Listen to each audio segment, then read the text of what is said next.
Back professor గారు. Israel Hamas మధ్య యుద్ధం కొనసాగుతోంది. సో యుద్ధానికి సంబంధించి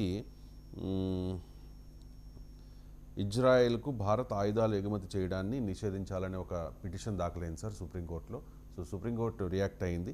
విదేశాంగ విధానపరమైన నిర్ణయాల్లో తాము జోక్యం చేసుకోలేమని పిల్లు కొట్టేసింది. సో విదేశాంగ విధానాల్లో సుప్రీంకోర్టు జోక్యం చేసుకోదా? ఇప్పుడు చేసుకోదు. ఏ విధానపరమైన అంశాలు విదేశాంగ విధానం అనే కాదు, ప్రభుత్వ విధానం public policy is executive prerogative. అంటే ప్రభుత్వము ఏ విధానాలు చేపట్టాలి అన్నది అది ఆయా ప్రభుత్వాలు తీసుకునేటువంటి నిర్ణయాలు. అందులో కోర్టులు అందులో జోక్యం చేసుకోవు. ప్రభుత్వాలు తీసుకునే నిర్ణయాల చట్టబద్ధతను, రాజ్యాంగబద్ధతను మాత్రమే కోర్టులు నిర్ణయాలు తీసుకుంటాయి. ఇది ఎస్టాబ్లిష్ పొజిషన్, అందరికీ తెలిసిన పొజిషన్. అయితే ఈ పిటిషన్ వేసిన వారు ఏది రాజ్యాంగం తెలవని, చట్టం తెలియని అమాయకులేం కారు. అది వాదించింది ప్రశాంత్ భూషణ్. కేసు వేసిన దాంట్లో చాలా సీనియర్ బ్యూరోక్రాట్స్ ఉన్నారు, సామాజిక శాస్త్రవేత్తలు ఉన్నారు. ఇది Ashok Kumar Sharma and others versus Union of India case. ఇది అశోక్ కుమార్ శర్మనే ఇది రిటైర్డ్ బ్యూరోక్రాట్. ఇతర retired IAS, Indian foreign service, Indian administrative సర్వీసెస్కి చెందిన సీనియర్ బ్యూరోక్రాట్ ఉన్నారు, డిప్లొమాట్లు ఉన్నారు. అందులో ప్రఖ్యాత సామాజిక శాస్త్రవేత్త అమర్త్య సేన్తో పాటు సహపరిశోధకులుగా ఉన్నటువంటి జీన్ రీజ్ లాంటి వాళ్ళు ఉన్నారు, హర్ష్ మందిర్ లాంటి సోషల్ యాక్టివిస్ట్ ఉన్నారు, అచిన్ వినాయక్ లాంటి ఇంటర్నేషనల్ రిలేషన్స్ ఎక్స్పర్ట్, ప్రముఖ ఎక్స్పర్ట్ ఉన్నారు. సో అందువల్ల ఇది ఆర్డినరీ రాజ్యాంగమో చట్టమో తెలియని అమాయకులేసిన కేసు కాదు. మరి ఇంత క్లియర్గా పబ్లిక్ పాలసీలోకి కోర్టులు ఇన్వాల్వ్ కావు. నిజమే, కోర్టులు ఇన్వాల్వ్ కావు, అందులో అనుమానం లేదు. Article 162 of the constitution of India ప్రకారము పబ్లిక్ పాలసీ, ఫారిన్ పాలసీలోకి కోర్టులు ఇన్వాల్వ్ కావు. అది కేంద్ర ప్రభుత్వం తీసుకునేటువంటి నిర్ణయం. అందువల్ల ఆర్టికల్ 162 ఆఫ్ ద కాన్స్టిట్యూషన్ చాలా క్లియర్గా చెప్తుంది. మరి ఏ ప్రాతిపదిక మీద కేసు వేశారు? ఓకే, సుప్రీంకోర్టు ఆర్టికల్ 162 ప్రకారము ఇది పబ్లిక్ పాలసీ, ఇది ఎగ్జిక్యూటివ్ డొమైన్లో ఉంటుంది, మేము ఎలా నిర్ణయం తీసుకుంటాం, మేమేం స్టాండ్ తీసుకుంటామని సుప్రీంకోర్టు అడిగింది. సుప్రీంకోర్టు చాలా స్పష్టంగా చెప్పింది, ఇజ్రాయెల్ హమాస్ పైన జరుపుతున్న యుద్ధం గురించి కానీ, ప్రభుత్వము ఇస్తున్న అనుమతులు, కంపెనీలు ఇజ్రాయెల్కి ఆయుధాలు ఇవ్వడం గురించి కానీ, ఇది మంచిదా చెడ్డదా అనే దానిపైన మేము కామెంట్ చేయడం లేదు. అంటే హమాస్ పైన ఇజ్రాయెల్ మారణహోమం చేయడము, అలాగే భారతదేశం ఆయుధాలు పంపించేటువంటి విధానపరం ఫారిన్ పాలసీ డిసిషన్, ఈ వీటిపైన మేము అది మంచిదా చెడ్డదా కామెంట్ చేయడం లేదు. మేము చెప్తున్నది అంటే ఇది మా పరిధిలోకి రాదు, it doesn't come under supreme court jurisdiction అని మాత్రమే చెప్పింది. అందువల్ల దీన్ని బట్టి ఇజ్రాయెల్కి ఆయుధాలు ఎగుమతి చేయడం కరెక్ట్ అని సుప్రీంకోర్టు అన్నది లేదు, హమాస్ పైన ఇజ్రాయెల్ మారణహోమం చేయడం లేదని భారత సుప్రీంకోర్టు అన్నది అన్న రాంగ్ ఇంటర్ప్రిటేషన్ వచ్చే ప్రమాదం ఉంటుంది. అందువల్ల సుప్రీంకోర్టు క్లియర్గా చెప్పింది, we are not going into the merits. అందువల్ల హమాస్ పైన ఇజ్రాయెల్ జరుపుతున్న దాడి, అలాగే భారత ప్రభుత్వం ఇజ్రాయెల్కు మిలిటరీ సాయం భారత కంపెనీలు చేయడం, ఇది మంచా చెడ అనేది పొలిటికల్ డొమైన్లో, పబ్లిక్ డొమైన్లో తేల్చుకోవాల్సింది. ఇది మా జ్యూరిస్డిక్షన్లోకి రాదు కనుక మేము మెరిట్స్ మీద కామెంట్ చేయడం లేదు. మేము చేస్తున్న కామెంట్ మా కిందికి రాదు ఇది అని మాత్రమే చెప్తున్నాం అన్నది.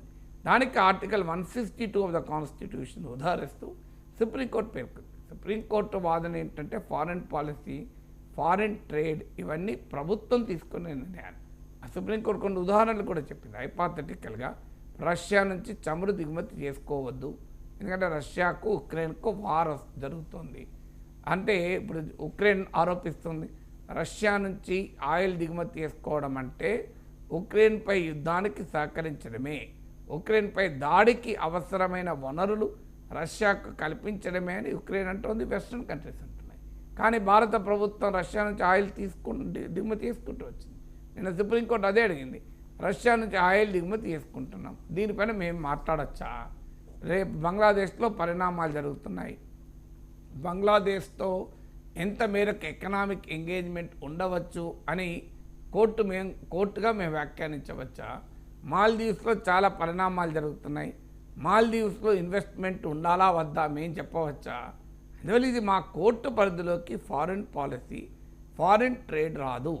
ఇది సుప్రీంకోర్టు చెప్పిన మొదటి వాదన.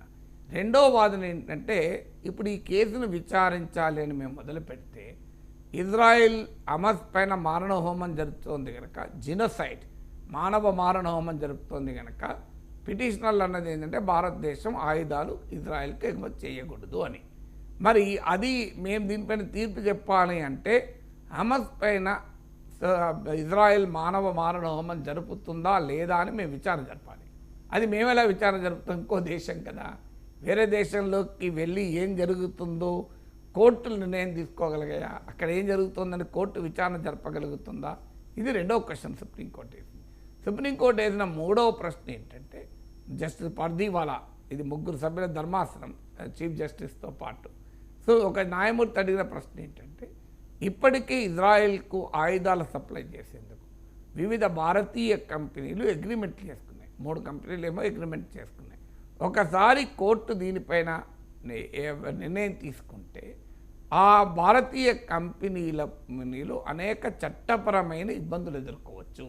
ఎందుకంటే ఇంటర్నేషనల్ కాంట్రాక్ట్ బ్రీచ్ అయినప్పుడు కూడా చాలా సీరియస్ కాన్సిక్వెన్సెస్ ఉంటాయి. ఇప్పుడు ఇజ్రాయెల్ కంపెనీలు ఊరుకుంటాయి, మీరు మాకు అగ్రిమెంట్ చేసుకున్నారు ఆయుధాలు పంపాలని, మీరు పంపడం లేదని. అందువల్ల వీటి సంగతి ఏంటి? మరి Indian companies breach of international contract కూడా అవుతుంది కదా అని కూడా కోర్టు ప్రశ్నించింది. అందువల్ల కోర్టు ప్రధానంగా ఇది విదేశాంగ విధాన డొమైన్లో ఉంది, ఫారిన్ ట్రేడ్కి సంబంధించింది కనుక ఫారిన్ పాలసీ, ఫారిన్ ట్రేడ్ అనేది ప్రభుత్వ ప్రెరగేటివ్, ఇది మా పని కాదు అని కోర్టు భావించింది. కానీ వాస్తవంగా పిటిషనర్లు అడిగింది ఏంటంటే, వాళ్ళు అడిగిన దాంట్లో ఒక బేసిస్ ఉంది. ఏంటి ఆ బేసిస్ అంటే, అంతర్జాతీయంగా భారత ప్రభుత్వము కొన్ని ఒప్పందాలను చేసుకుంటుంది. ఇప్పుడు ఉదాహరణకు 1948లో అనుకుంటాను, జెనోసైడ్ అంటే prevention and punishment for the human genocide, మానవ మారణహోమాన్ని నివారించడం, మానవ మారణహోమానికి పాల్పడుతున్న వారిని శిక్షించడం అనే అంతర్జాతీయ ఒప్పందం ఉంది. ఆ అంతర్జాతీయ ఒప్పందాన్ని భారతదేశం సంతకం చేసింది. అందువల్ల మరి ఈ ఇంటర్నేషనల్ అగ్రిమెంట్ గౌరవించాలి కదా. ఇప్పుడు already international court of justice Israel గాజాపై జరుపుతున్న మారణహోమాన్ని ఖండిస్తూ ఇజ్రాయెల్ను తీవ్రంగా అభిశంసించింది కూడా ఇంటర్నేషనల్ కోర్ట్ ఆఫ్ జస్టిస్.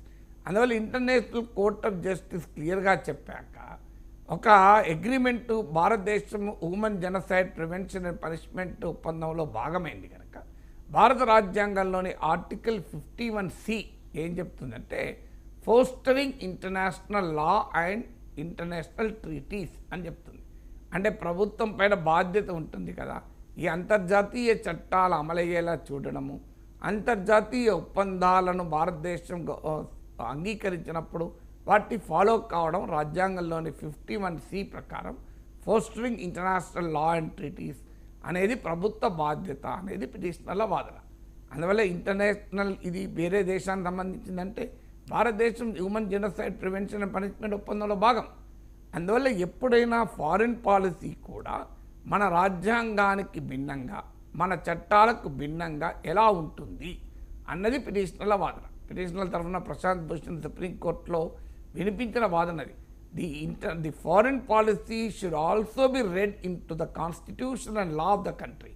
దేశ రాజ్యాంగము, దేశంలోని చట్టాలకు విరుద్ధంగా విదేశాంగ విధానం కూడా ఉండకూడదు కదా. విదేశాంగ విధానం ప్రభుత్వ డొమైన్లో ఉంటుంది అది నిజమైనప్పటికీ కూడా మరి ఎలా ఆర్టికల్ 162 ఆఫ్ ద కాన్స్టిట్యూషన్ ప్రకారం విదేశాంగ విధానం ప్రభుత్వ డొమైన్లోకి ప్రభుత్వం తీసుకునే నిర్ణయం. కానీ మరి ప్రభుత్వం తీసుకునే నిర్ణయం ఆర్టికల్ 162 ప్రకారం అది కూడా భారత రాజ్యాంగానికి చట్టానికి లోబడి ఉండాలి కదా. ఆర్టికల్ 51C క్లియర్గా చెప్తుంది కదా, అంతర్జాతీయ చట్టాలను గౌరవించాలి, అంతర్జాతీయ ఒప్పందాలను గౌరవించాలని. మరి భారతదేశం human genocide prevention and punishment అగ్రిమెంట్లో భాగమైనప్పుడు international court of justice Israel genocide మారణహోమానికి పాల్పడుతుందని చెప్పినప్పుడు మనం ఎలా ఆయుధాలు సప్లై చేస్తాం? మనం ఆయుధాలు సప్లై చేయడం ద్వారా ఈ మారణహోమానికి సహకరించిన వాళ్ళమవుతాం కదా అని పిటిషనర్ల వాదన. ఇక రెండవ వాదన ఏంటి అంటే పిటిషనర్లది ఆర్టికల్ 21 ఆఫ్ ద కాన్స్టిట్యూషన్. ఇది రైట్ టు లైఫ్, జీవించే హక్కు ఇది ఇస్తుంది. జీవించే హక్కు కేవలం భారతీయులకి ఇవ్వదు, ఈవెన్ నాన్ సిటిజన్స్ కూడా జీవించే హక్కు ఉంటుంది. అంటే article 21 of the constitution of India extends right to life extends to non citizens also. ఉదాహరణకు ఫారినర్ ఇండియాకి వస్తాడు, సో ఫారినర్ ఇండియాకి వచ్చినప్పుడు అతను ఎవరైనా అటాక్ చేస్తారు అనుకోండి, రైట్ టు లైఫ్ ఉండదా? So right to life doesn't apply only to citizens, right to life applies even to non citizens. కనుక పాలస్తీనా ప్రజల జీవించే హక్కును ఇజ్రాయెల్ కాలరాస్తోంది కనుక దానికి భారతీయ దేశం ఆయుధాలు ఎగుమతి చేసి సహకరించకూడదు. భారతదేశం ఆయుధాలు ఎగుమతి చేసి పాలస్తీనా ప్రజల జీవించే హక్కును హరించడం కూడా భారత రాజ్యాంగంలోని ఆర్టికల్ 21కు విరుద్ధము అని పిటిషనర్ల వాదన. అఫ్కోర్స్ సుప్రీంకోర్టు ఈ వాదనలు అంగీకరించలేదు. సుప్రీంకోర్టు మాత్రం ఆర్టికల్ 162 ప్రకారం ఫారిన్ పాలసీ, ఫారిన్ ట్రేడ్ అనేది సుప్రీంకోర్టు పరిధిలోకి రాదు, అది ప్రభుత్వ పరిధిలోని అంశము. ఇలా అన్ని అంశాల్లోకి మేము ఇన్వాల్వ్ అయితే, మా జ్యూరిస్డిక్షన్ ఎక్స్టెండ్ చేస్తే ఈ కోర్టు అనవసర ఇబ్బందులు ఎదుర్కోవాల్సి వస్తుంది. అందువల్ల ఆ జోలికి పోము అనేది సుప్రీంకోర్టు తీసుకున్న నిర్ణయం.